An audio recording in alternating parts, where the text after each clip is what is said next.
Hi everyone, welcome to Infosec Train. This is Ashish Dhyani, and today we are going to discuss about some more interview pen testing questions. So the very first question is, what is DMZ? So when we are talking about DMZ, DMZ stands for Demilitarized Zone.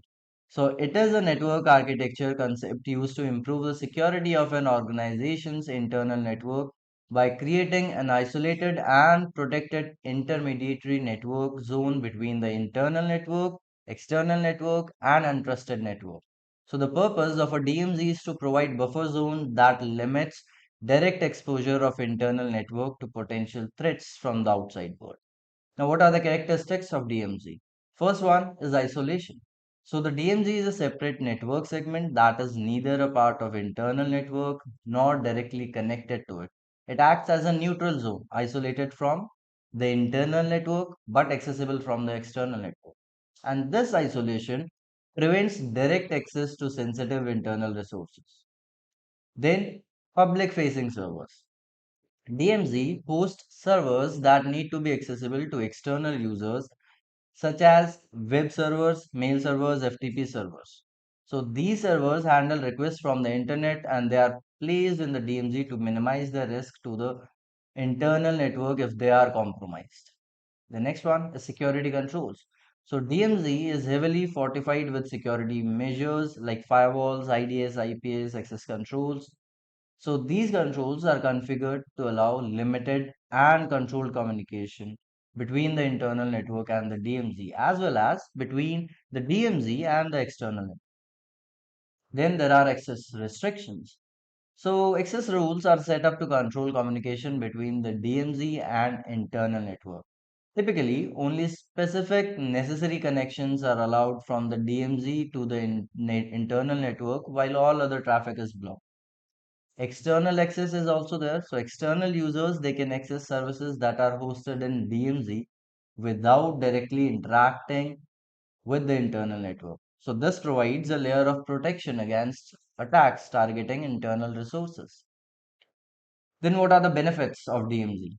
The first one is enhanced security. By placing public servers in DMZ, organization can isolate potential attack vectors from the internal network, reducing the risk of unauthorized access to sensitive data and critical systems. The attack surface is reduced, so it limits the exposure of internal systems to the outside world, minimizing the attack surface available to potential hackers and malicious programs. Then there is granular access control. Network administrators, they can implement granular access controls to regulate the flow of traffic between the internal network, DMZ, and external network. So it provides fine-tuned security policy. Easier monitoring.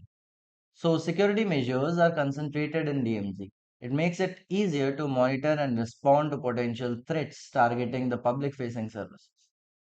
The last one is compliance.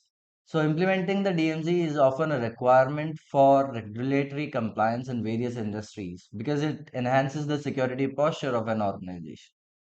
The next question we are moving on to is, what is Honeypot? So Honeypot is a cybersecurity mechanism device to attract and detect malicious activities, unauthorized access, or cyber threats in controlled environments. So it is essentially a decoy system or network resource that appears to be legitimate target but isolated and closely monitored by security professionals. The main purpose of Honeypot is to lure the attackers away from critical systems and applications, allowing security experts to study their tactics, techniques, and procedures and gather valuable behavior. Then, what are the characteristics of honeypot? The first one is deception.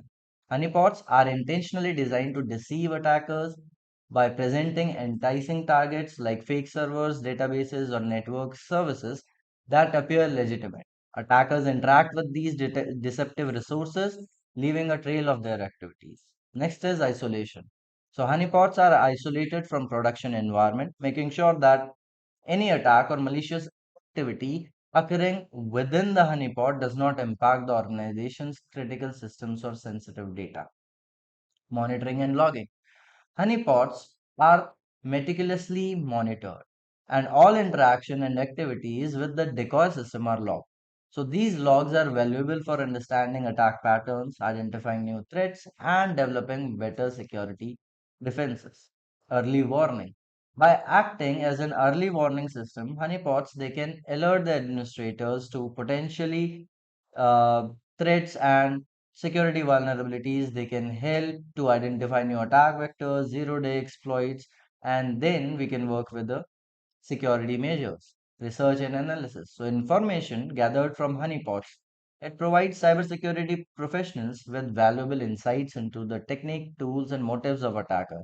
So this knowledge will help in improving incident response, threat intelligence, and overall security posture. Then there are types of honeypots. So the first one is low interaction honeypots. So these honeypots they emulate a limited set of service providing basic interaction to attackers. So these are easier to set up and maintain but may lack level of detail provided by high interaction honeypots. Then there are high interaction honeypots. They replicate real systems, applications, and services, which allows attackers to interact fully with them. And these honeypots provide more extensive information but are more complex to manage. Then there are production honeypots. So these are real systems or applications that are part of the production network but are designed to be monitored closely for suspicious activity. Then there are research honeypots. Research honeypots are used for academic or commercial research purpose to study and analyze advanced cyber threats and attack behaviors. Then what are the benefits of honeypot? Detection and analysis. So honeypots they provide early detection of threats and allow detailed analysis of attacker behavior, providing valuable threat intelligence and enhanced cybersecurity defenses. Diversion of attackers. Honeypots divert attackers away from critical system and real network resources, minimizing the risk of damage to valuable data and services. Enhanced incident response. So, insights gained from honeypots can improve incident response and enabling quicker and more effective mitigation of future attacks. The next one is threat intelligence. Honeypots they contribute to organizations' threat intelligence by identifying new attack vectors, emerging threats, and vulnerabilities. The next one is legal and ethical use.